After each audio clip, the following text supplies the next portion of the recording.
I'm a bit worried that this presentation will be boring because it is again the same as 2 years ago. So I will try to be concise and be brief to leave time for discussion, but that is always a challenge if you are trying to present a whole book in 40 minutes. So I try my best. The starting point of the book is to think of the 1980s as a crossroads for China, crossroads in recent Chinese history, but also a crossroads in the global economy. I think that when I started the book or the PhD research in 2015, that was like some sort of a vague idea. I think now in 2023, with the Russian war on Ukraine, the talk about the new Cold War and so on. The fact that the ways in which things played out in the 1980s is incredibly consequential for our moment today has become even more salient and obvious. So I'm thinking of the 1980s as the beginning of China's economic convergence with the West, in the sense of its rise in terms of its economic power in the global economy. This convergence is by far not completed, and I think that the anxiety that we are observing in the global economy and politics today has a lot to do with the question of whether this convergence will be completed and what kind of shape it might take. But this rise of China in economic terms did not come about with a wholesale institutional assimilation with the West. China marketized. China deeply marketized. For anyone who has traveled to China in recent years, you will have noticed just how marketized everything is. So there's markets for literally everything.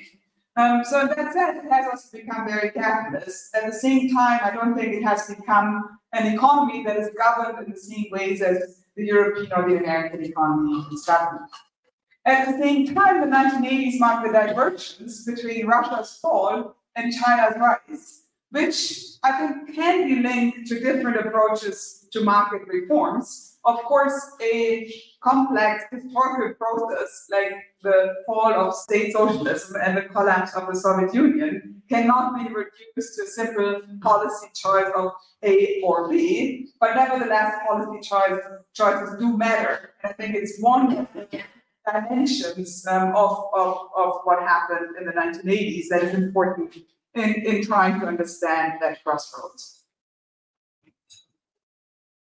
This is a very simple graph and probably nothing new for most people in the room, but if we just take the crude and incomplete, imperfect measure of GDP and the equally crude and imperfect data from medicine, and we look at the long-run distribution of shares in global GDP from the early 19th century to here 2008, we can see that from the perspective of China, in fact, the 1980s is a turning point, not simply in the sense of a rise of China, but actually in the sense of a re-emergence of China in the global economy. And this is very much of how the Chinese are looking at the economic reforms and are looking at their economic success as a return to their place in the world economy.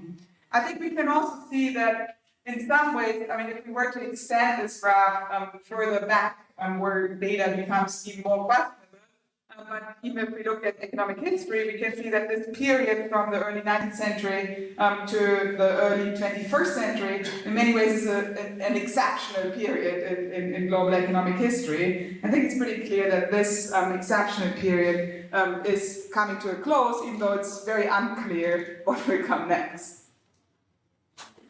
If we zoom in and we look at the outcomes of Russia's economic reforms using two important macroeconomic indicators, namely inflation and GDP, then Russia has experienced extremely severe hyperinflation. This is on a logarithmic scale. If I wanted to plot this on a regular scale, the graph would be shooting through probably the stories above and the story above, right? Which also means that the GDP development looks pretty benign here, where in fact, of course, the 1990s saw one of the deepest and most prolonged recessions in modern times, and one of the most dramatic periods of deindustrialization that the world has seen. If we compare this with China and use the same two simple macroeconomic indicators, we have the flipped image. We have GDP growth almost consistently outpacing inflation, and inflation being relatively stable with one exception in the mid-1990s, which was probably the most neoliberal period in Chinese reforms. If you look at this from the perspective of inequality, this is here real income, average real income per adult by population quantiles. We can see that there has been an enormous collapse in real incomes in Russia, followed by a return to pretty much where they were for all of Russians. But if we focus on the bottom 90, 99, or 50%, in all these cases, Russians actually were worse off still in 2015 in terms of real income than they were in 1990. If we compare this with China, we see equally an incredible increase in inequality that is dramatic and problematic in all of these things. But we also see that overall there has been a lifting up of levels that has been very unequally distributed. We know what the policy package was that Russia implemented. It, broadly speaking, followed the shock therapy playbook, which can be simplified to four key ingredients, namely liberalization of oil prices, combined with macroeconomic austerity, where the idea is that you can let go of oil prices in one big bang, and if you impose enough fiscal and monetary austerity, then you can actually avoid inflation. We have seen that this did not necessarily work. Then this was meant to be complemented by trade liberalization in order to ensure that the price signals are consistent with the world market, and finally privatization. But even the most committed shock therapists were of the opinion that privatization is a relatively complicated, slow process of institution building. Even Margaret Thatcher, one of the most committed privatizers of the 1980s, took many or several years to privatize just a handful of enterprises. Now, if you talk about privatizing the Russian economy or the Chinese economy with literally thousands of public and collectively owned enterprises, this is something that cannot be done overnight. So the shocking element of shock therapy really is the Big Bang, and I have to do this. There was this friendly person was helping with the computer who was wearing a t-shirt that says Big Bang, which is amazing, and it has this timeline in the middle of it, and you can kind of see like how with the Big Bang it like kind of bursts open, and then, I mean, it's in Portuguese, so I'm not saying I necessarily understand any details, but what I got from the picture is that you have this like setting of initial conditions which creates something new, and then everything else that comes afterwards follows from this initial Big Bang, right? So this is, of course, also, as the Big Bang analogy suggests, a way of thinking about history, right? It's a way of thinking about history where you basically, one big chunk, create whatever you need to create, and then everything else follows from there. The shock therapy approach was also a way of thinking about the transition from a socialist planned economy to a market economy, and the idea is basically, I think, a disruptive one, where it's about tearing down all these constraints on the natural market order that would be in place if only people were freed from the chains of the planned economy, and then this would just like spontaneously emerge. So it's really a recipe of destruction of the planned economy more than a recipe of construction of a new kind of economy.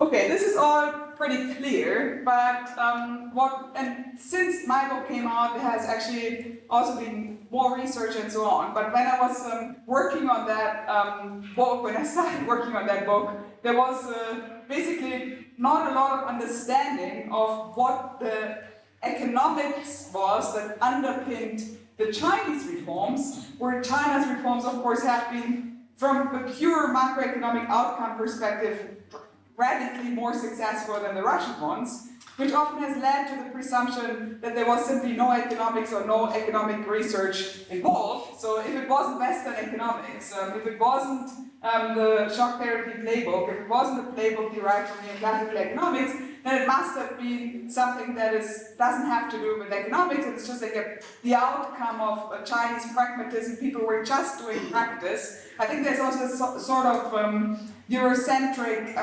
undertone in that, where there's some sort of an idea of of the Chinese not being able to think for themselves and just like kind of muddling through in this like yes, they can do experiments and be pragmatic and so on, but they can't come up with like new ways of thinking about the economy.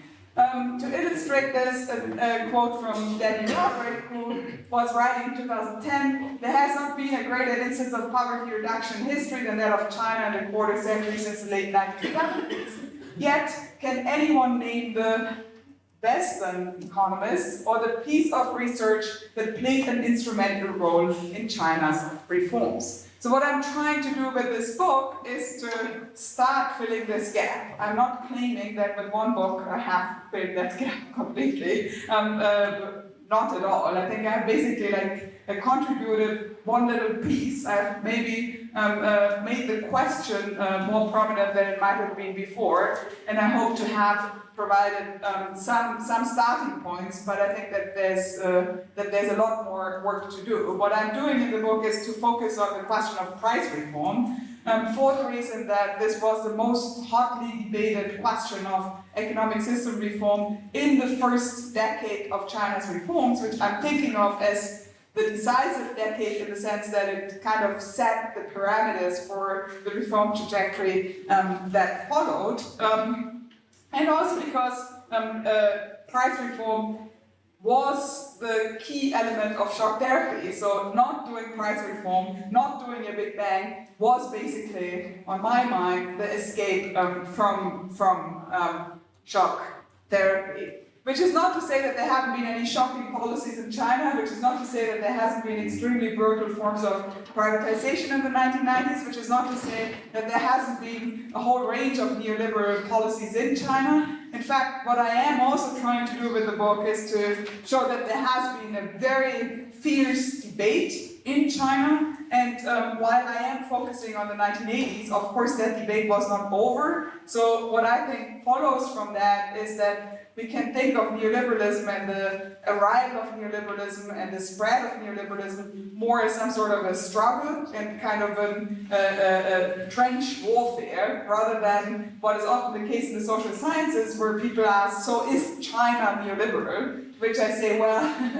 I don't think China as a whole is neoliberal. There certainly are neoliberals within China. There certainly have been neoliberal policies, but I don't think that the system as a whole has been turned into a neoliberal system. Nevertheless, there's struggle, or at least there used to be until fairly recently, intense struggles over possibly pretty neoliberal kind of policies.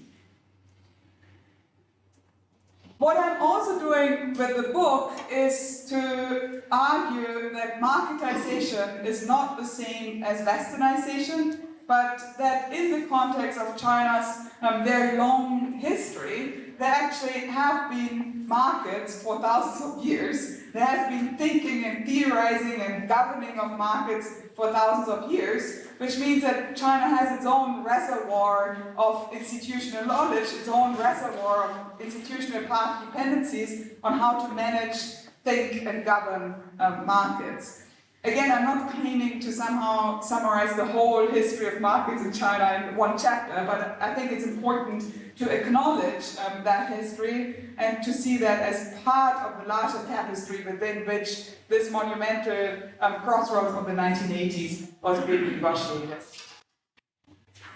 Interestingly, the chapter the first chapter of the book is on the so-called light and heavy theory in the Guanzi. And interestingly, actually, as we were talking about over lunch, in some ways that chapter has proven most productive for me theoretically, and I have endured quite some verbal abuse in recent years. I think if I had walked around and said that we should think inflation based on attacks from 300 BC in China, I don't know what they would have been throwing at me, so I did not say that. But it is clear that reading this text and studying that specific kind of tradition of statecraft has certainly shaped my own thinking on inflation. And in some ways, the paper that I'm going to present tomorrow, that is joint work with Lucas and also Risa, who is about to join this department, I understand, is inspired by this ancient text of Guanzi. Now, maybe to put things in perspective, I don't think that in the 80s they were necessarily reading and explicitly referencing the Guanzi. There were people who were doing this, but not necessarily the people whom I'm studying. Nevertheless, I think like similar to the value theory in Marx and Aristotle, Marx clearly has been thinking about Aristotle when he writes about the value theory, right? And then people who later on think in terms of labor theory of value might no longer be talking about Aristotle, but they're kind of buying something from Aristotle by talking about Marx, right? So I think in a similar kind of way, the Guanzi, and actually even in a more active way in the sense that it was not just an intellectual text, but also really a statecraft manual that has been informing governance techniques over centuries. Feel free to come in. The Guanzi is a foundational text in political economy in the Chinese context. Now, at the core of this is, as I mentioned, the so-called heavy light theory, which is a theory really about the relationship between things in the economy. So it's saying that you cannot say if something is important or unimportant by only looking at that thing, but you have to always understand what it relates to, and if you understand what it relates to, you can understand whether it's important or not important. The idea is that some things are so important that if you are managing these important things well, you are actually managing, by extension, the whole economy well. So this is what's here captured with this phrase, to use what is heavy to shoot at what is light, and I think that the so-called ever-normal granary system, which has been a hallmark of Chinese state institutions over centuries, all the way until the early 20th century, is a good way to illustrate what this means. So the public granary system was working in a way that, I mean, sometimes it worked better, sometimes it worked worse, sometimes it collapsed, of course, but from the theoretical perspective of the Guanzi, the granary system was supposed to work in a way where it acknowledges the inherent fluctuations in grain prices. In a European or continental climate setting, where you have the four seasons, in fall, during harvest time, grain prices would be relatively low because there would be an oversupply, and then grain prices would be picking up and become ever higher until spring, when farmers have to buy grain for sowing, and until summer when the reserves are depleted, so that you have an inherent fluctuation in prices. You also have always bumper harvests and worse harvests and bad weather and so on. So you also have always like regional disparities in the amount of grain that you are harvesting. So you always have regional disparities in grain prices. Now, these grain prices, as a price that is of course the price of the goods sold for farmers and the good bought for urban dwellers, also defines a relationship between the countryside and the city. And if prices are too high, then it's too good for the countryside but too bad for the city, and vice versa. So by managing these prices, you would also be managing the relationship between the countryside and the city. Now the idea was to not kill these price dynamics, but to use them and to stabilize them. So public granary was supposed to buy grain during fall and then store it and sell grain in spring and summer, and similarly balance between regions.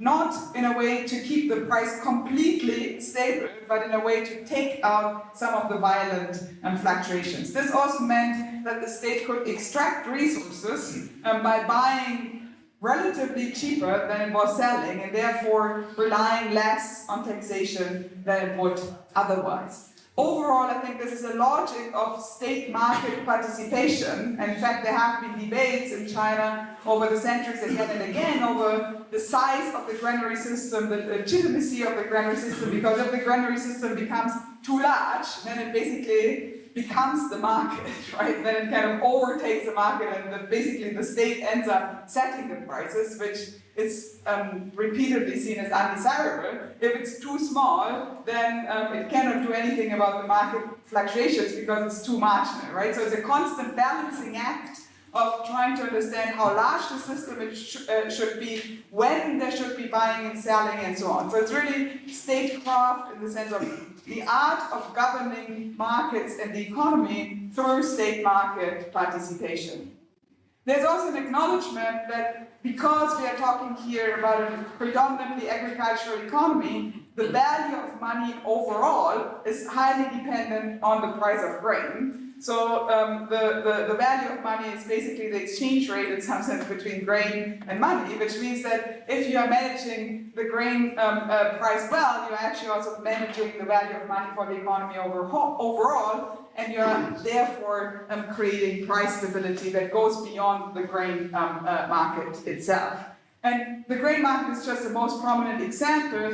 Other examples include, include salt and iron and other important goods. But the idea is really to manage the economy by managing these essential, the heaviest things in this way of utilizing markets, but not letting them to their own devices.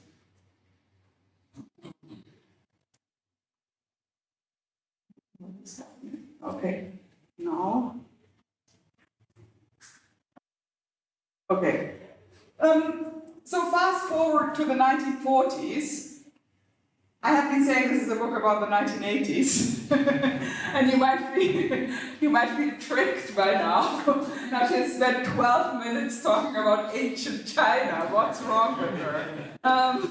Well, this is a book about the 1980s, and I should actually probably start with this slide. In order to study the 1980s, I have been conducting a whole range of interviews, and I have been spending quite a bit of time talking with the World Bank economists who were the first World Bank mission to China. In particular, one economist, Adrian Butt, who is a quite distinguished development and international trade economist in his own right. He is also someone who has very carefully collected all the materials on the first World Bank mission when he was there, and has been taking incredibly detailed notes on the meetings that he had with the Chinese counterparts. And after days and days of meetings with Chinese officials debating the challenges of reform and what to do about them, he, as someone who normally writes in this very composed kind of way, suddenly scribbles in his notebook, why do the Chinese answer to every question that they have to go back to the liberation period policies? Now you may ask, what is the liberation period? The liberation period is basically the period of the revolutionary struggle and the years right after, I mean, the very early years of the Chinese People's Republic. So during the 1940s, the Chinese economy saw a hyperinflation that was worse than the German hyperinflation, and was a hyperinflation that the nationalists tried to fight with price controls, inviting American advisors who, in the US war economy, had very successfully stabilized prices using a price control regime with the Office of Price Administration in charge. And in fact, in the book, there's also a whole chapter on the US price control experiment because it became a relevant reference point in China. Now, what had succeeded in the US failed dramatically in China, I think basically for the same reasons. As John Kenneth Galbraith, the probably most important theorist, American theorist of price controls in the 20th century and practitioner of price controls, was observing, it's relatively easy to fix prices that are already fixed. Now, in the United States, you were dealing with a highly concentrated, highly industrialized kind of economy, where really, for the most part, you were fixing prices that would otherwise have been fixed by very large corporations. In the US too, they were struggling badly with agricultural prices, where you had dispersed small producers and you basically had a market of price takers. In China in the 1940s, you were dealing with a predominantly agricultural economy that had been fundamentally disintegrated due to war, so that the exchange between the urban and the rural economy had to a large extent started to become very unreliable or even had broken down, which meant that people in the countryside were increasingly reverting to subsistence agriculture, which meant that there were shortages of all agricultural goods in the urban economy. While at the same time there was raging a war and they were over-exhausting their resources by trying to finance the war with printing money. In that context, simply dictating prices did not work. It was a very dramatic kind of failure. So what the communists then actually ended up doing in their liberated areas was to focus on the most essential goods, set up trading corporations, and to ensure the provisioning of the most important kinds of goods, both in the urban and in the rural context, and to ensure that the currencies that they were issuing would actually buy the stuff that people really needed. And by establishing this exchange rate between the most important things and money, they basically brought the inflation in their own liberated areas under control. That was seen as one of the most important economic factors towards the success of the communists in the revolutionary struggle, on the one hand, and on the other hand, the failure of the nationalists to bring inflation under control was seen as the most important factor that brought down the nationalists. So on the minds of China's communist leaders, inflation was immediately linked to the question of power and to the question of the beginning of their state and their revolution. One of the slogans that Chen Yun, who became the most important economic leader in the early reform phase, coined right after the revolution in 1950 was, rising prices are not good, falling prices too are not good for production. It is better to be groping for stones to cross the river more steadily. Now this slogan of it is better to be groping for stones to cross the river more steadily is probably the most famous slogan on China's 1980s reforms and actually dates right from this liberation period. What I'm trying to get at here is to say that China's most senior leaders in the 1980s had first-hand experiences with markets under the most atrocious conditions, the conditions of hyperinflation and war. So they were by no means naive about markets in the ways in which maybe some people in the Soviet Union might have been, who were technocrats that had enjoyed stability of a planned economy for decades. I'm not saying that necessarily the planned economy was a great success, but I'm saying that they were operating within one system that did not primarily rely on markets, whereas people like Chen Yun really knew about how to play markets and understood both the dangers and the possibilities of markets.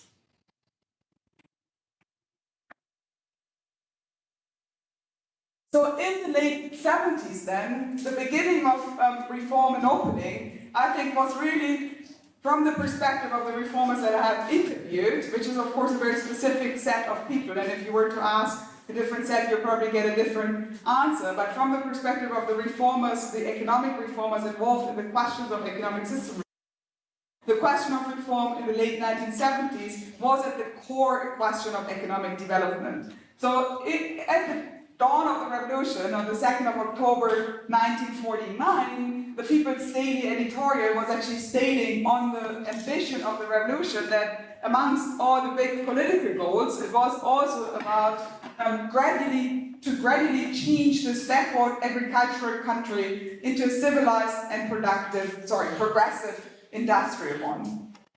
At the CCP Work Conference in 1978, so right at the beginning of reforms, Chen Yunnan stated, "It has been almost 30 years since the founding of the People's Republic of China, but they are still beggars. How can this be the case? If this problem of having enough to eat is not solved, the peasants might rise in rebellion and be led to the cities by local party leaders demanding food." So at the beginning of reform, I think reform was really about the question of economic development. There was, of course, a big debate amongst people who thought that markets were not the right tool under socialism and that socialism should be the planned economy. But there was also a debate around the question of how to actually introduce markets into China's planned economy. And this is the debate that I'm focusing on in the book. And I think this is the debate that has a lot of relevance to the question of shock therapy, the question of development economics in other contexts. And it's a debate that had previously been largely overlooked because people mainly focused on the opposition between anti-reformers and reformers rather than on the debates amongst the reform camp. So already in 1979, actually, Deng Xiaoping stated that saying that the market is limited to capitalism is wrong. Why can't socialism practice market economics? But one of the very difficult questions was how to actually introduce market mechanisms into China's command or planned economy. How am I doing with time? You talked about half an hour. Okay. But please go on.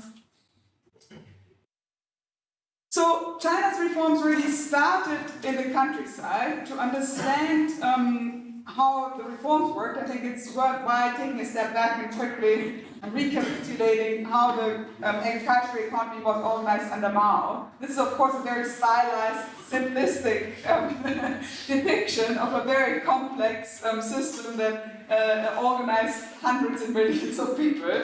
But in this very simplistic, stylized kind of fashion, I think we can think of the national grain system in a way where each of these little triangular shapes represents a people's commune. And then what I'm describing here as the central command authorities would be the organization of the national grain system. And basically the higher up authority would be setting a price for grain and would also be setting prices for industrial goods and thereby basically set the relative price between the agricultural and the urban industrial goods. And these prices were set based on the famous price scissors, so they were basically set to the disadvantage of the agricultural economy, so that the industrialization in the urban industrial sphere was really financed by extracting resources from the countryside through the relative prices. So each of these people's communes would have to deliver a grain quota at this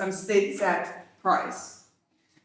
The early stage reforms were then a change into the so-called household responsibility system, where the relationship between the national grain system and the localities was actually initially kept in place. The relative prices were adjusted somewhat to improve the conditions for the countryside, so they were a bit adjusted to the advantage of the countryside. But the logic of having to deliver a grain quota at a state-set price was maintained. However, the responsibility for producing that grain was moved from the level of the production team and the commune as a whole to the level of individual households, who would now have use rights over parcels of land and then had to deliver their share in the quota. But if they could produce more than the quota, they could actually start producing for the market. So this is what I have in mind when I'm talking in the book about introduction of market mechanisms from the margins, where you keep the center of the system initially in place, but you introduce a new kind of dynamic, and by introducing this new kind of dynamic, you actually eventually change the whole system in quite a fundamental way. This was in that sense gradualist. At the same time, we should not confuse gradualism with gentle or slow or anything like that, because the people's communes actually used to be the most important institution of the Maoist economy, right? And they were abolished within the span of just a few years, which meant that actually there has been some sort of a very rapid, very fundamental kind of change. It was very radical in many ways, even though it was gradualist in the sense that the national grain system initially prevailed. In the development of the agricultural reforms, economic research actually played an important role. Initially, the household responsibility system re-emerged. It had already existed in the 50s and the 60s, and even in traditional China there were similar forms of organization at some points. But it initially re-emerged at the initiative of PAS and the farmers in Anhui province. However, student volunteers who had spent their youth in the countryside during the Cultural Revolution as the so-called sent-down youth organized in the so-called Agricultural Development Group and conducted field research in these experimentation sites to try to understand what the outcomes of these experiments were then be reporting back to the central leadership. This performed a very important function because these young researchers were in some sense a third power. They were not part of the system. Many of them weren't even party members. So their research and their reports in some sense were seen as more objective than the research or reports that would be coming from people within the system that would be attributed to specific kinds of action. They had the support of first-generation leaders like Du Runsheng, who is known as the father of agricultural reforms in China. And here in the front you see Wang Qishan, who until recently was the right hand of Xi Jinping, and then Wang Xiaoqiang, who was about as important as Wang Qishan in the 1980s, but then actually fell in 1989. They came to play an important role in the economic system reform debate more generally, and out of this agricultural reform movement came kind of an intellectual movement that tried to engage with Western social sciences, that was reading very, very widely and became kind of an intellectual force in the reforms.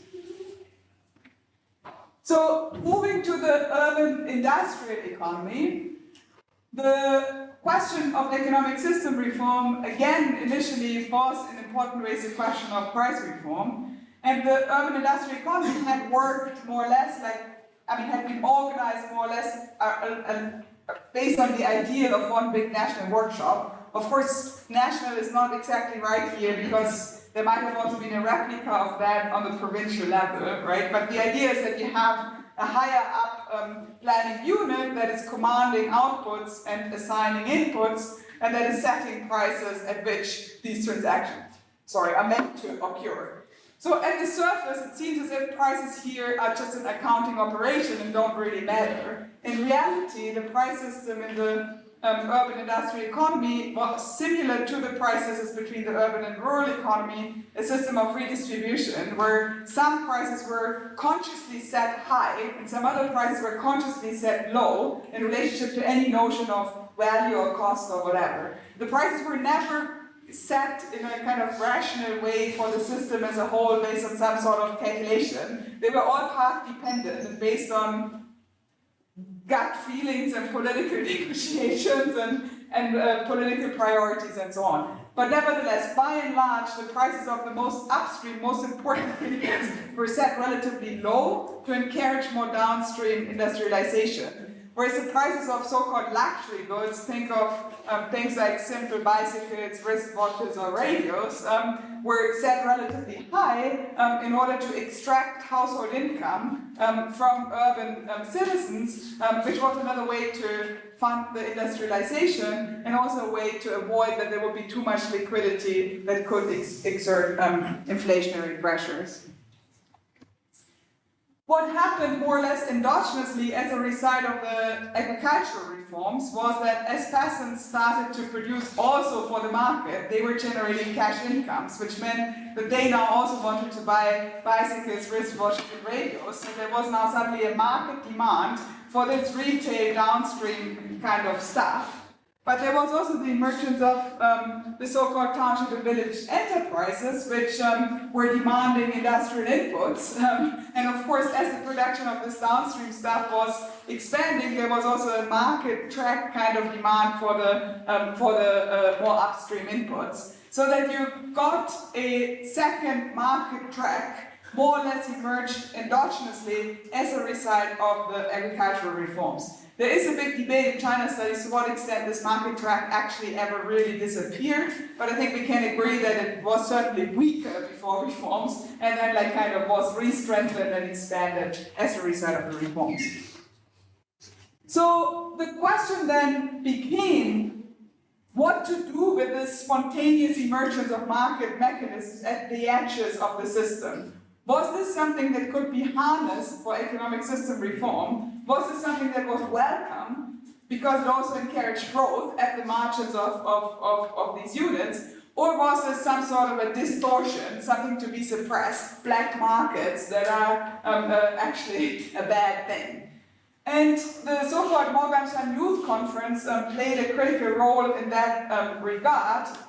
It was a conference organized by some of these same young intellectuals that I've been referring to previously, who issued a call for papers to all graduate students in China, who then submitted their thoughts and ideas on the questions of economic system reform, and were then selected based on all sorts of criteria and invited to this conference. And this conference followed a principle that I think might be actually an inspiration also for our conferences today, which reminds me that I'm already talking too long.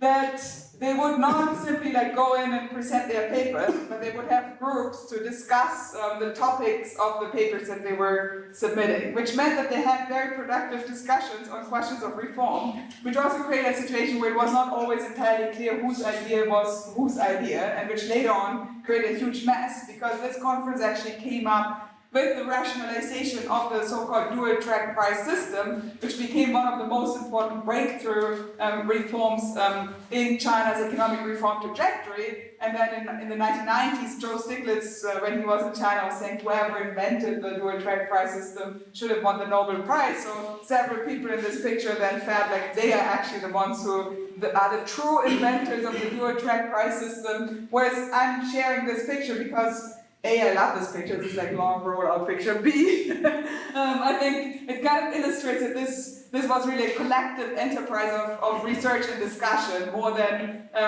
like someone by themselves in isolation coming up with a version or anything like that. Maybe just as a footnote, ironically, the German gas price break that I helped to design follows some similar principles as the dual-track price system, and there are now all sorts of people in Germany who are attacking me because they say that they are the true inventors of the gas price break. So there seems something inherent in like the attractiveness of these multi-tier price systems and the controversy of the true inventor. Okay.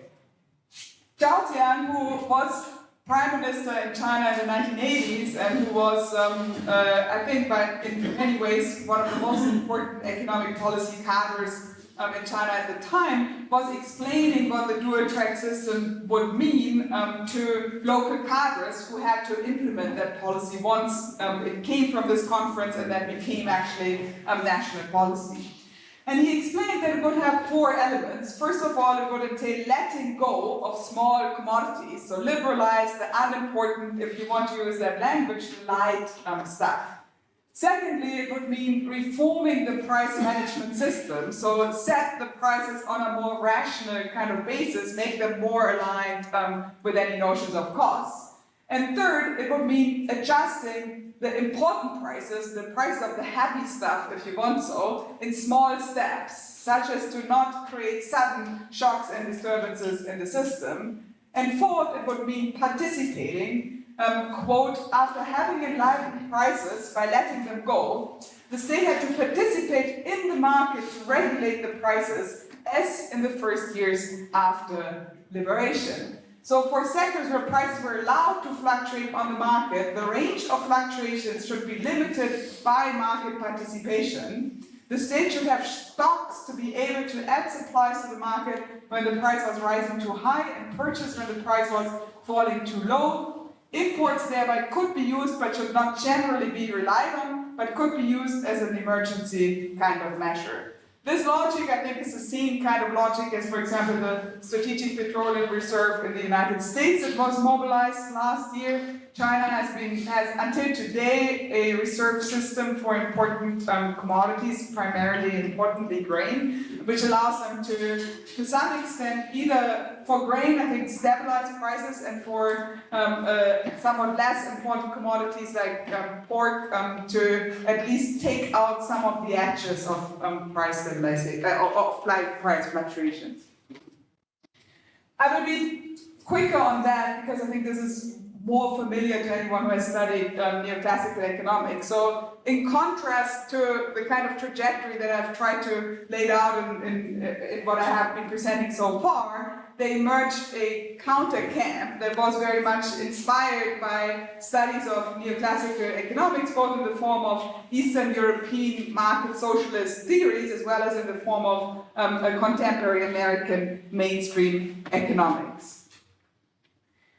This was an important conference on price research in 1982, organized by the World Bank, where they invited a group of Eastern European emigre economists as ambassadors of neoclassical economics, because they knew both the language of socialism and the language of socialist economics, and they knew neoclassical economics. So they were seen as the perfect ambassadors of so-called modern economics.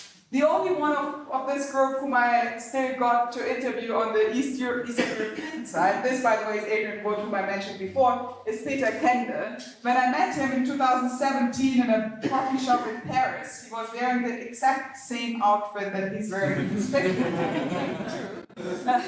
To my surprise.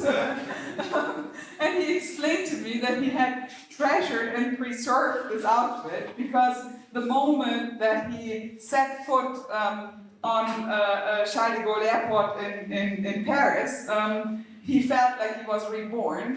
He was a dissident in his native, considered a dissident in his native Hungary, and thought that he would have been arrested at the border if he had returned home. Where now there he is, invited by the World Bank with a salary that he describes as one of the highest salaries that he had ever been paid, advising some very high-level Chinese officials on one of the most important question of economic system reform, namely price reform. I'm telling you that story, first of all, to check if you're still awake. Which you are. I'm telling you that story because I think it kind of illustrates just how bold the Chinese were already in 1982. They were also inviting people like Milton Friedman and so on. So they were really of the opinion that they had to let go of any kind of ideological constraints and study and try to understand from whoever had tried to study and research the problems that they were dealing with, and if it was someone who is considered a dissident in a socialist brother country.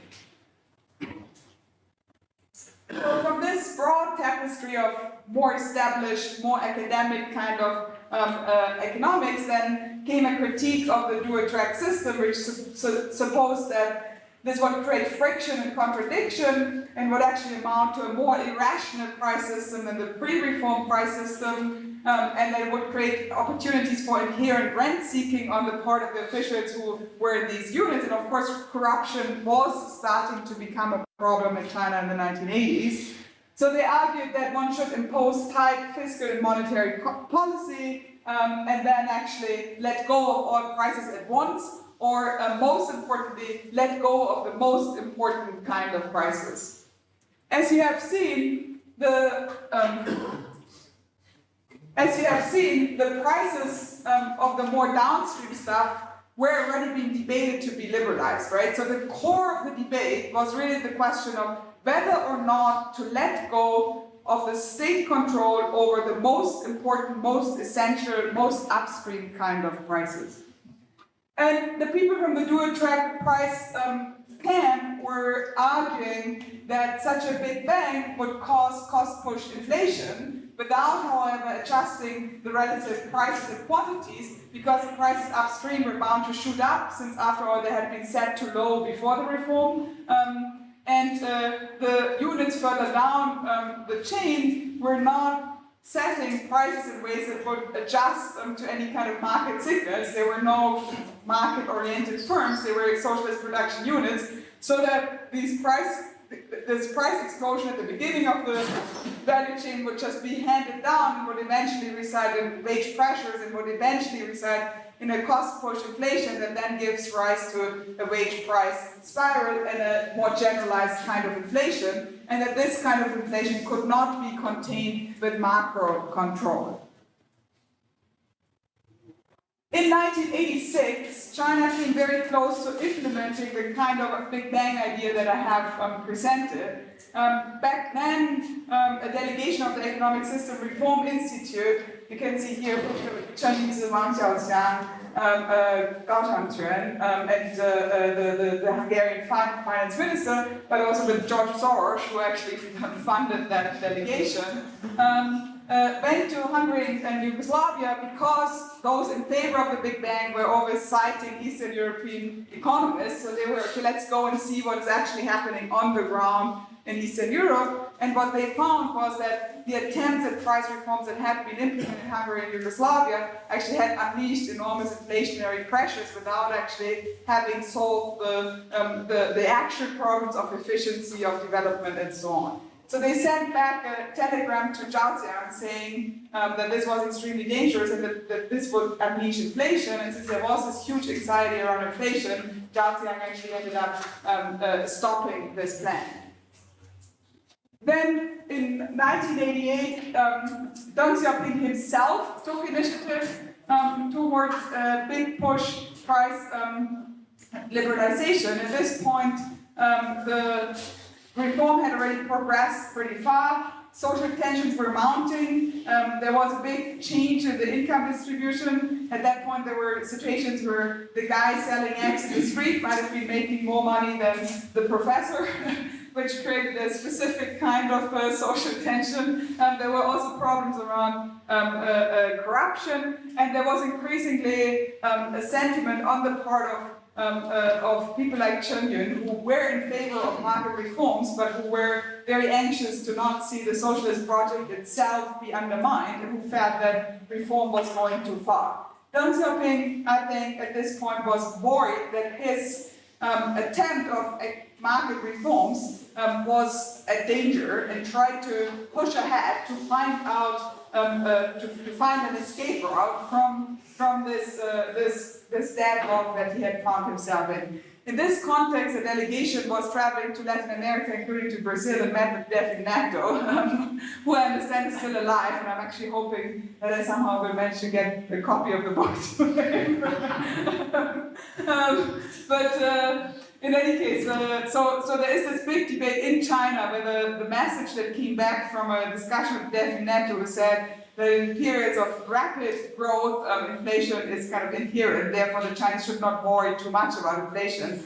But that this was taken as a reason to announce a major price reform. I'm skeptical of that interpretation. I think that this has been kind of spread by a certain group of people who wanted to delegitimize the people on the dual track side. But in any case, it's just to share that there's this big Chinese debate around exchanges with Desenvolvimento that's extremely politicized, and until today I think not entirely clear what exactly happened there. So there's any graduate student here who wants to write a paper on that and look on the Brazilian side, I think that could be very interesting.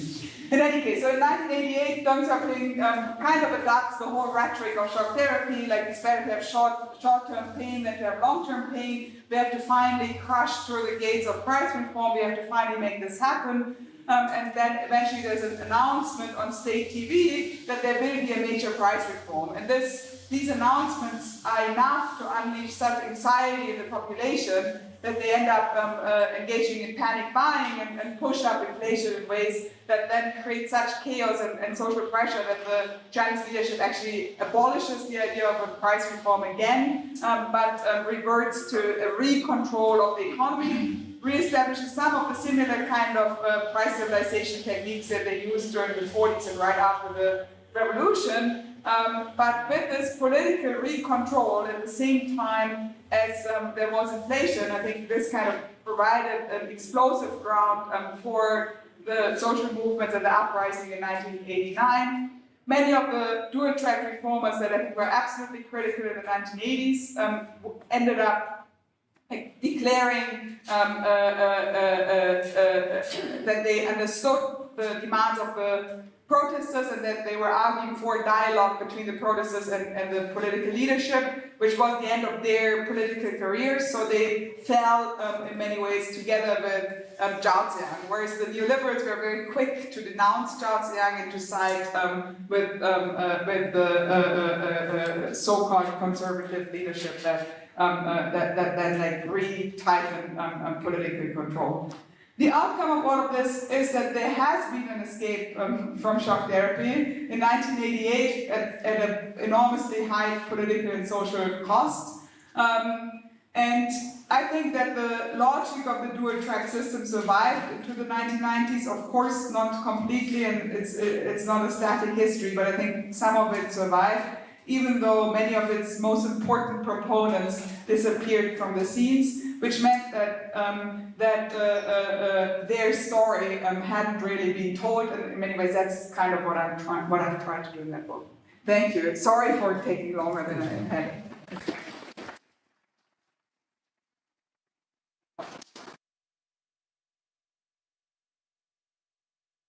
Thank you, Isabella, for this brilliant presentation. It's an honor for us to receive you. So I think that there are books that immediately after being released became classic books. I think that due to the contribution, originality of this book is definitely one of them. Not only does the book brilliantly present the debate over market reform in China, immediately after the end of the opening of China, but also it does so by drawing on very impressive primary research with a help a lot of underexplored historical material, but also with interviewers and several of the actors was directly involved in it. So I strongly recommend actually all of you to read this book and explore the different perspectives that it opens up in several dimensions, such as the discussion about the relationship between state and market, discussions about the inflation, and also between the relationship between intellectual discussion and political practice. So I just will make three very brief comments that come to reflection from reading the book, because I know that there are a lot of people here that will choose questions and to go into the discussion. So the first one is that one aspect that draws a lot of attention in the book is the importance of historical specificities in the Chinese development, especially in chapter 1, Isabella presents a very rich discussion of some classic Chinese texts, such as the Quando, the debate on Southern Ireland, so that we can see that the debate on the market reform is not just a debate based on ideas just imported from the West, but also have a root in a complex dispute between alternative conceptions of the relationship between state and market. This classical works has been interpreted by Isabella in such a way that it becomes evident that there is a long-standing tradition in China of thinking about the market as a construction, as a result of a interaction between private and public agents. So it's not as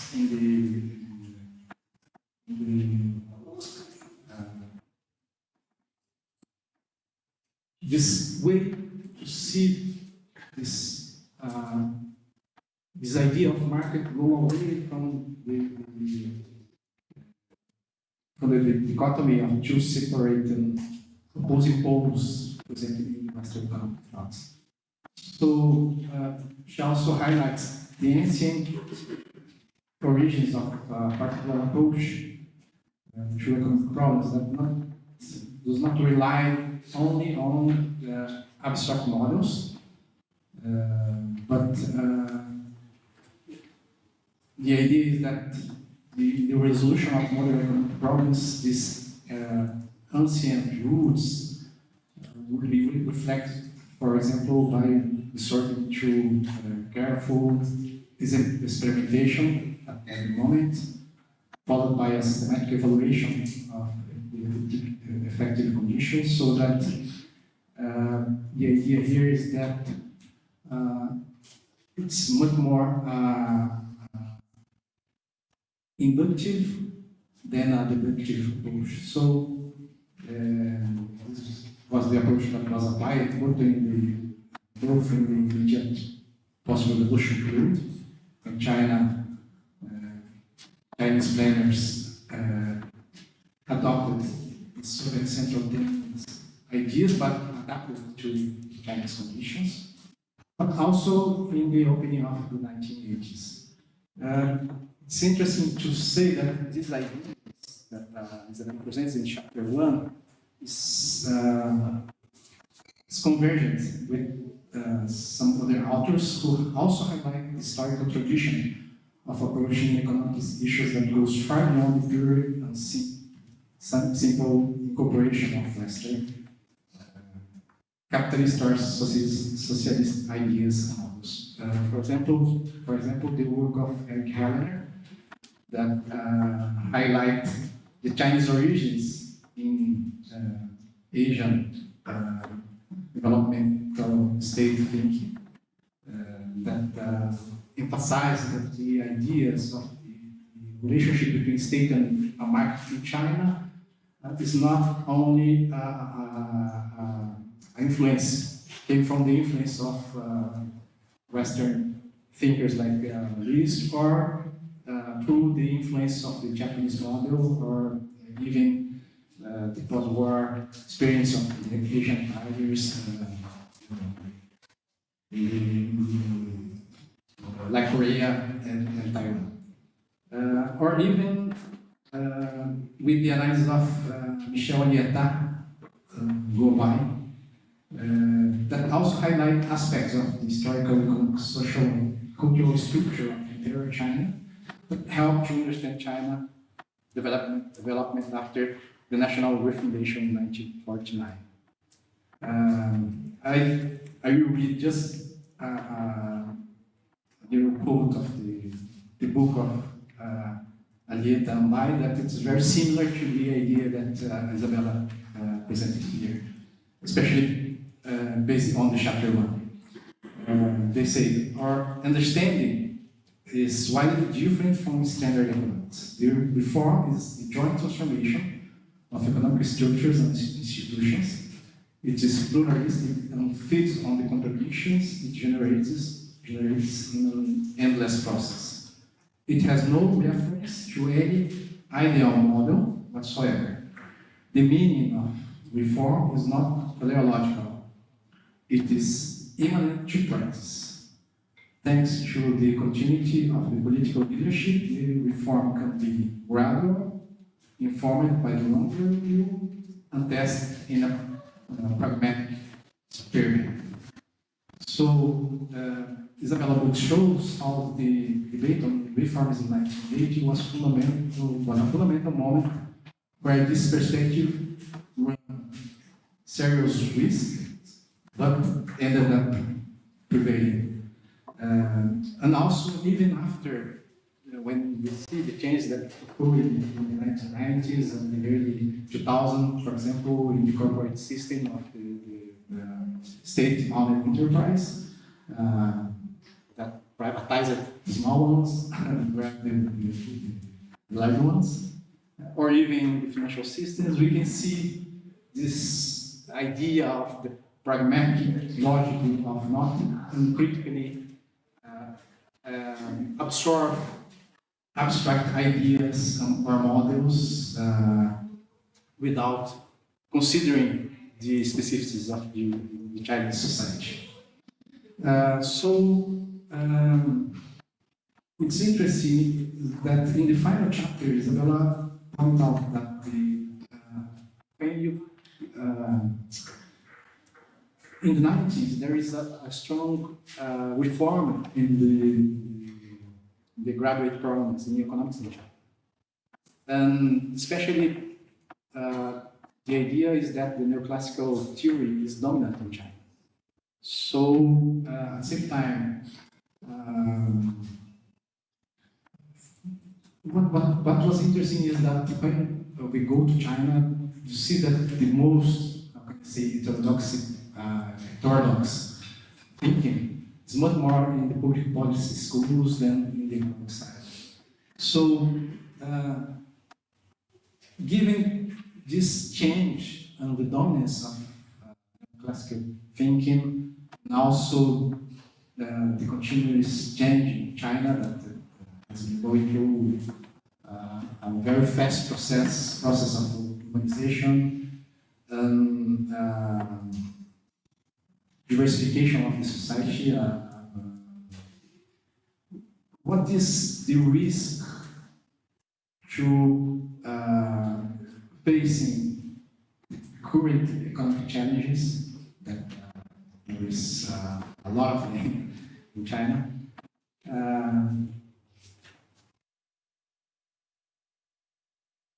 What is the risk to have a kind of third round to adopt this kind of traditional thinking and to abandon this more pragmatic perspective in China? So I would like to hear you about that, especially because when you think about the period of the debate about the reform in the 80s, it was basically focused on intellectual debate. So, of course, here in Brazil, the situation was similar in the 90s, but not only there is this dispute between the liberal idea or vision and people that was against this idea. For example, here at the Institute of Economics, a lot of people was writing against this idea of the opening of the 1990s, but it was not only a pure intellectual debate, basically because we have a lot of interest behind this debate that was related to the political economy of the situation. Had a lot of interest from the financial sector, also from the cultural elites and so on. So the difference here in Latin America is that it was not possible to have this kind of pure intellectual debate because we have a lot of, how can I say, pressure from the elites to have a more market-oriented economy, to have this kind of opportunities to grab some profits with the reforms. So the point here is that after all this kind of reforms in China, the growing of big companies, technological companies, giants, is that even if you know that there are some influence of the parties inside of the companies, how is possible to China to go ahead with this idea of a very pragmatic view of the relationship between the state and the market with these two big changes. First, the idea that it's not a moment where you can are just doing intellectual debate because we have a lot of economic interests, much more diversified in the entities. The second one is this pressure that I imagine that it's important from the economic ideas, not only from the universities, from the disciplines, but also from the media and so on. It's possible to China to go ahead with this control of the state, using the market as a mean, not as an end itself. Or do you think that it's possible to have another moment, not to escape the shock therapy at this point? So this is the main point that I would like to hear about your opinion from that. Thank you. Thank you, sir. I think it's better to Isabella to first answer your comments, and then we will pass it on. Yeah, thank you very much. This is a great question. So maybe a couple of things. So first of all, of course, so there's actually a separate book by Stephen Cohn, who is also a graduate of the UMass program of several generations ago, who studied in much more detail the transformation of economics as a discipline, right? So my book in many ways is about specific ideas in action and not so much about the transformation of the discipline. This is just like a reference. I fully agree that economics has been completely overturned into a very neoclassical, very Americanized version of economics with the help of the Ford Foundation, with the help of critical people like Gregory Chow, who is a monetarist, a Chinese American, and so on. So yes, absolutely. I think that, so I don't have an ultimate answer to this, but I have been wondering about that same question, and my sense is that in some ways the economics departments have been performing the function of setting up China to compete in the international academic world on journal rankings, on, the whole game that is the discipline of economics. And I'm not entirely sure to what extent that transpires into actual policy making, and to what extent that is, in some sense, a separate game from economic policy making. Of course there's a relationship, but I think there's also a certain instrumentality in relationship to what economics does. I think that the training of cadres is really important here, where if we look at top-level cadres, they would have been going, if you look at the typical cadre, if such a thing exists, they would have been going through different stops in their career, right? They would have had some position on the local level, they would have had some position on the provincial level, and they would also have typically had a position in some important state-owned enterprises. Now, because of this practice of state market participation that I think is ongoing, if you look at the land market and the local governments, then in some sense the local governments are real estate development institutions, right? I mean, for better and for worse, right? I mean, this has often resulted in very perverse outcomes.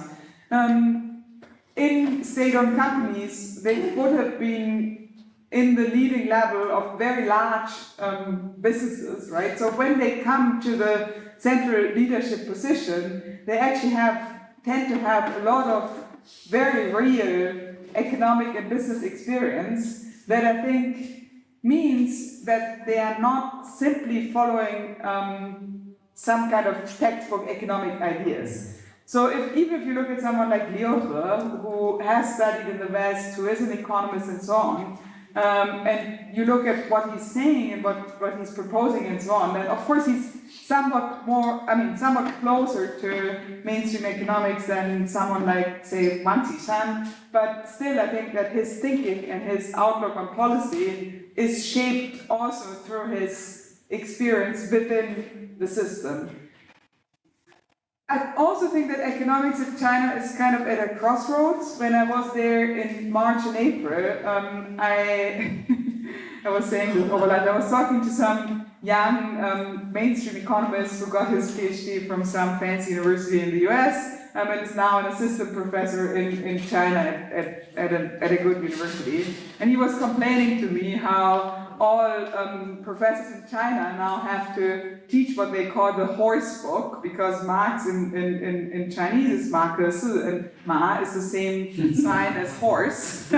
So they call it the horse book, because they have to include in their syllabus Marxist economics, and he was proudly showing me that he had still smuggled in some Manchu into his introductory course. And I just found this hilarious, because I feel like this is the exact opposite situation that most economists would find themselves in. So there is this huge textbook project that includes a revival of Marxist economics and political economy and so on. I haven't read these textbooks, I have no way to judge their quality. My sense is that there is a great degree of streamlining and kind of, mainstreaming going on, which I personally am skeptical of.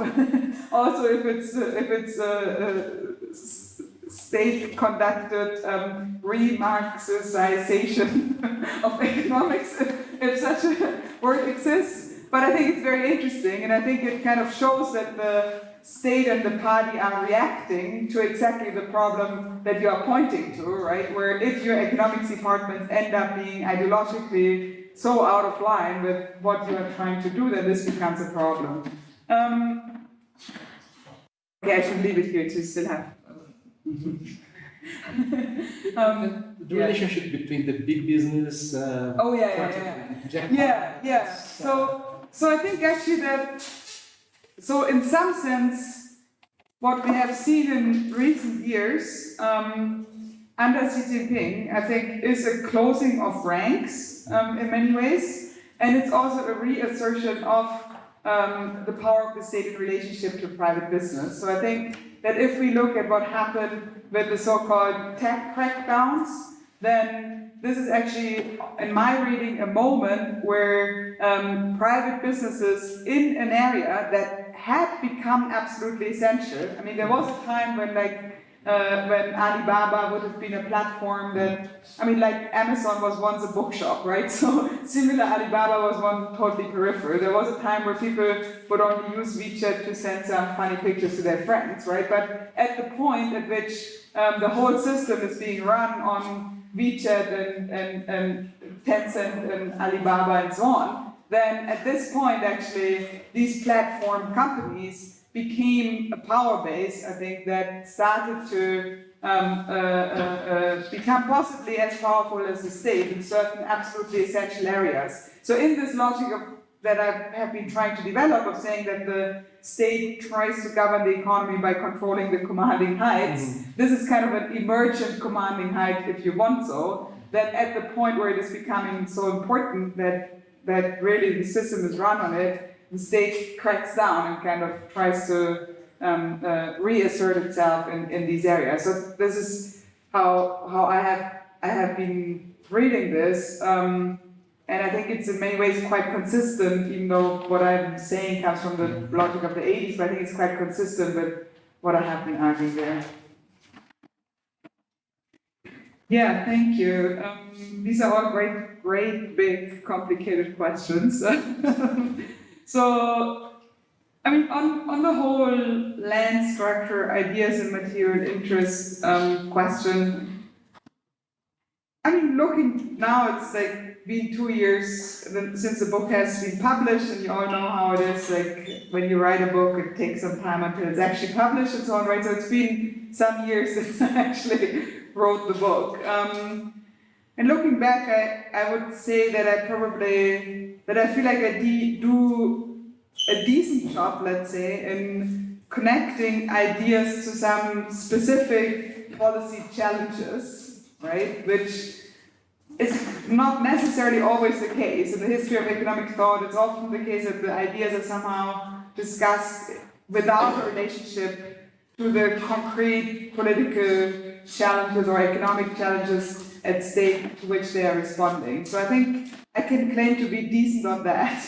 I think in terms of the material interest, material grounding of the different actors that I'm looking at, I probably could have gone deeper, I could have probably done more.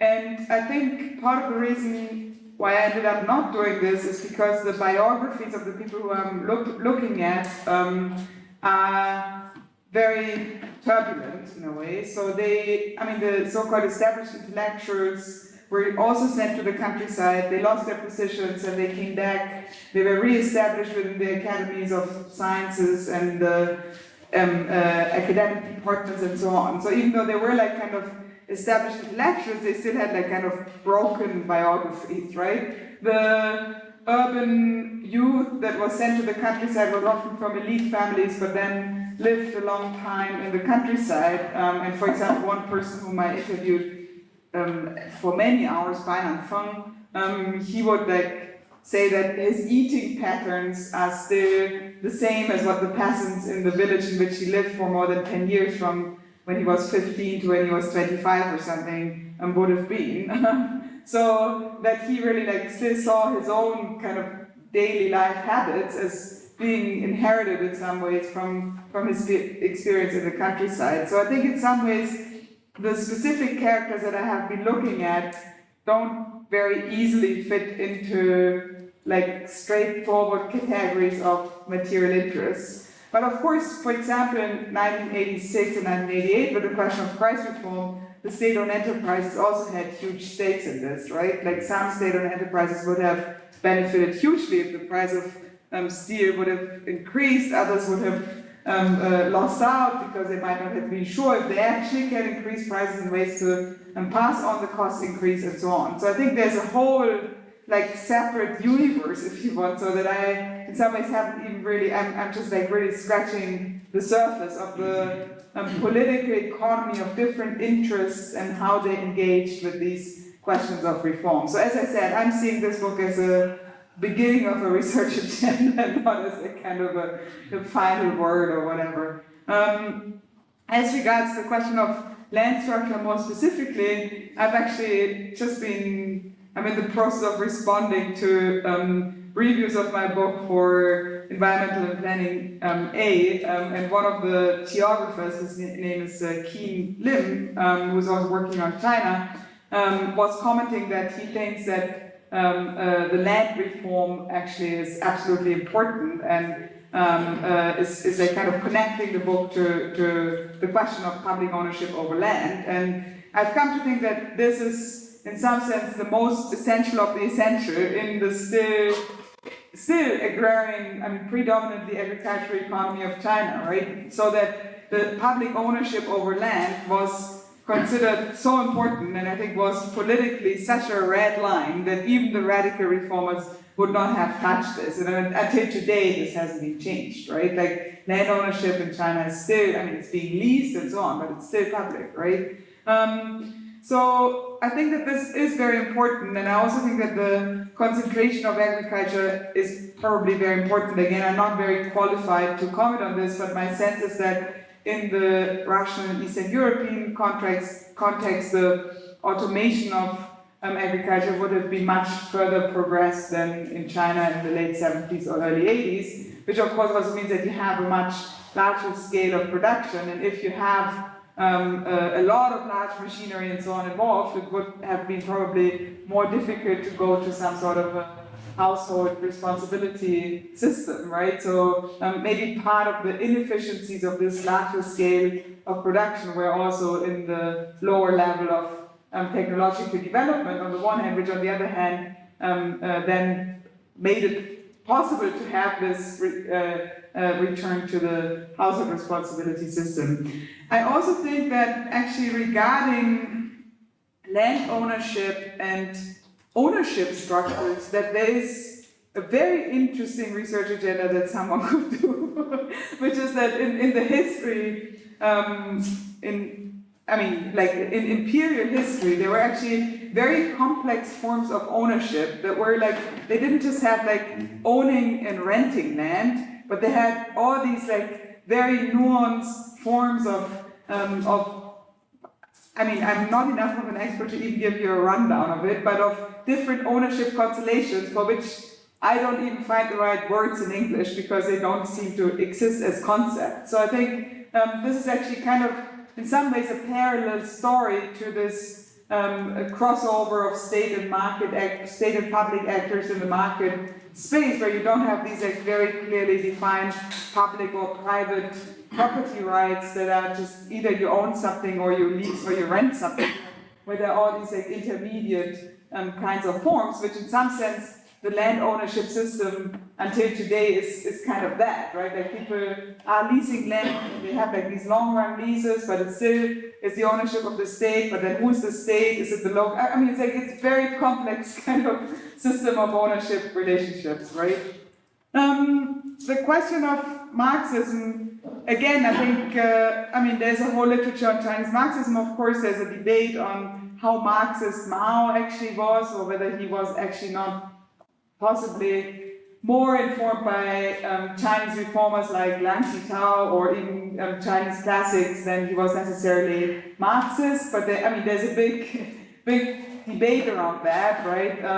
Which I'm, as an economist, not terribly qualified to comment on, I feel. But there's also a good, really for anyone interested in the history of economic thought in China, Hu Zhichuang's book on the history of, it's been translated, a PDF can be found online, and I'm citing it in my book. It's really an amazingly detailed account of the, going back to ancient times, and this is written in the 80s from a pretty Marxist perspective, so he's making all these arguments of how Chinese ancient thinkers and Chinese imperial thinkers anticipated Marxist concepts such as dialectical thinking and so on. So there is a debate in the literature in China on the relationship between Marxist thinking and traditional Chinese philosophy that I think is very interesting. On the specifics of the Unicampi visit, I'm afraid I don't know, but maybe this is an opportunity to clarify that while in the book I have highlighted some specific delegations that came up in relationship to the specific research question in relationship to price reform that I have been studying. Of course, starting from the late 70s, there was an outburst of travel and research abroad. So there have been hundreds and hundreds of Chinese delegations on any topic that you can imagine, going to countries around the world, right, to study experiences abroad. So what I'm talking about is just what came up in relationship to this very specific question that I'm looking at, and I'm not at all surprised that there would have been a delegation that came to Unicampi. I would be surprised if it's necessarily the same that I looked at, just because there has been such a proliferation that I think that chances are rather low. I did rush in the end of my talk because I felt, after having promised to try to be brief, I kind of ended up talking very long, which is a terrible trait of many academics, including myself. No offense to anyone else in the room, but I felt very self-conscious and I kind of rushed. So, I mean, I'm not saying the 1989 is only about inflation or whatever, but there is a reading of 1989 as being only about liberal democracy and being only like kind of a movement of people who wanted for China to become a Western liberal state. And there certainly have been such people that wanted China to become a liberal democracy. There certainly has been a very rich debate on questions of democracy in the 1980s and open ways in which it hasn't happened ever since. But my understanding is, and at that point I actually have this material interest dimension in my book, I think in a quite straightforward way. My understanding is that inflation did play an important role in sparking the Tiananmen protests, and that also the reversal of social relationships, where students who were on fixed scholarships suddenly were the ones who both were feeling the pinch of inflation the strongest, who would have been most critical to the regaining of the state control over the economy and also to some extent the political space, that this combination, I think, was part of the material breeding ground that then kind of helped the ignitement of that movement. I'm not saying, therefore, this movement can be reduced to inflation, but I do think that, inflation being a process of redistribution, being a process that destabilizes material relations, is something that can fuel protests, and I think that this also happened in the context of China in 1989.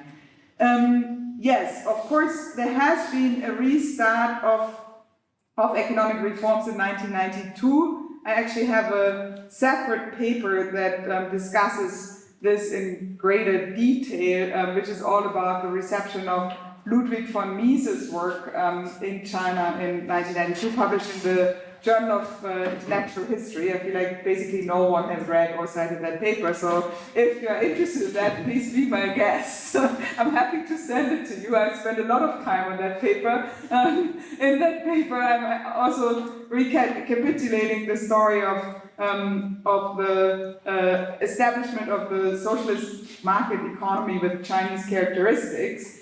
And that actually happened in a context of kind of closing the debate of the relationship between markets and socialism, where the argument is basically based on a review of the socialist calculation debate, and Jiang Zhongzi, a female Chinese economist, one of the few around, that came to prevalence at that time, who passed away 2 or 3 years, whom I interviewed for many hours.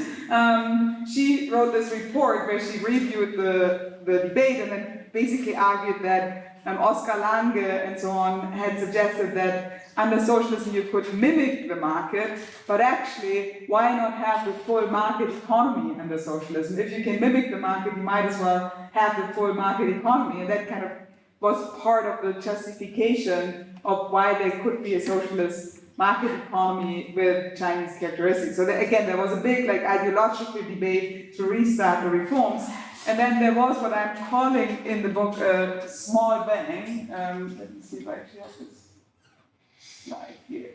So if you, this is the black share is the share of government set prices, and the light gray share is the market determined, and then the rest is the government guided prices. And you can see that there's a more or less constant decrease in government set prices. And then you get this relatively sharp decline in 1993, which is right after the Deng Xiaoping's tour in 1992, and actually part of the recontrol of the economy in 1989 and 1990 was also a form of austerity. So you had some sort of a small bang where you actually had austerity being imposed in response to this inflationary spike, and then you had an inflation, a relatively large price liberalization in 1993.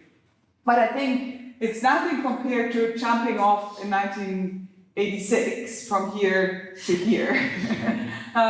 It's nothing compared to jumping off in 1988. So as some of the people I interviewed were arguing, and I think they're right on that, it matters, like if you do gradual reform and gradual liberalization for years and years, and then you kind of jump off the last rock after climbing down the mountain, or whether you jump off the cliff, right? And you can also see that a critical mass of prices has actually been controlled all the way through, which is the most essential, the most important kind of crisis. So my point is not to say there have not been any price liberalizations, there have also been big, small banks, there have also been very brutal forms of privatization, but I don't think that there has been a price liberalization in the sense of one-off overall system reform in the way in which the idea of shock therapy would have suggested.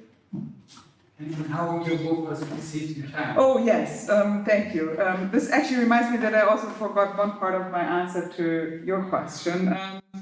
So my book has not been translated in China because the book is focused on Zhaoziang, or I mean, it's not focused on China, but Zhaoziang plays a very central role in the narrative that I'm constructing, and Zhaoziang ended up in prison and is probably the most dangerous name to mention in China until today. And I'm engaging in quite some detail with the Zhaoziang collected works, and I'm using a lot of materials that have never been published in China and translate them word to word into English. So therefore, I have had a lot of interest from publishers, also big publishers, but it was in the end not politically feasible to translate the book into Chinese. So therefore, there's not much of a reception in China, unfortunately. I mean, some intellectuals who got a PDF of the English version or whatever are reading the book and so on, but there hasn't been like a big public reception or discussion or whatever. And sorry, if I may add one last sentence. So on this whole question of the using the market as a means, I actually think that the most critical point is using, if you want, so using the word market as a means, right? So part of the Chinese reform was also the attempt to integrate into the word capitalist economy in ways that leverages the word capitalist economy for China's own development.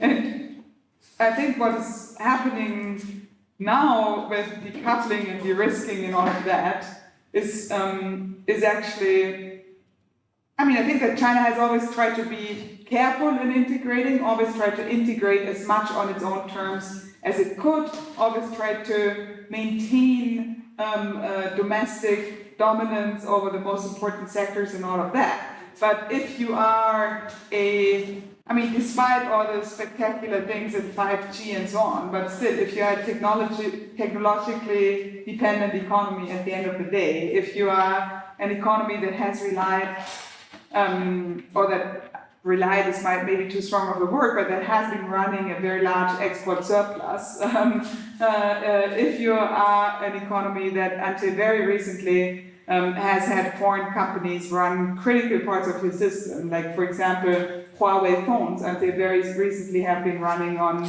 Google Android, right?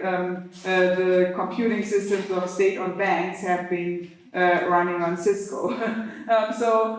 If you are such an economy, then of course the dangers of decoupling and de-risking, I think, are nevertheless magnificent, right? And the fact that China has been facing basically a deflationary problem in recent months and not as much dynamism and so on, I think to some extent also has to do with the fact that through the bottlenecks and extremely high shipping costs and all of that, like in some sense, the shortages and scarcities that we experience in the West, where the gluts and the oversupply in China. This is an oversimplification, overstatement of my point.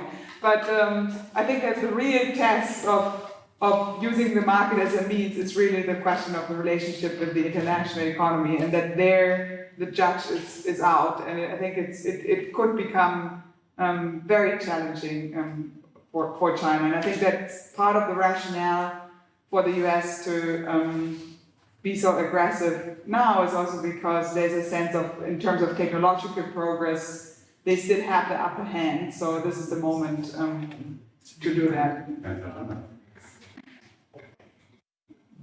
Thank you very much, Isabella. Are there more questions from the audience? If not, thank you again.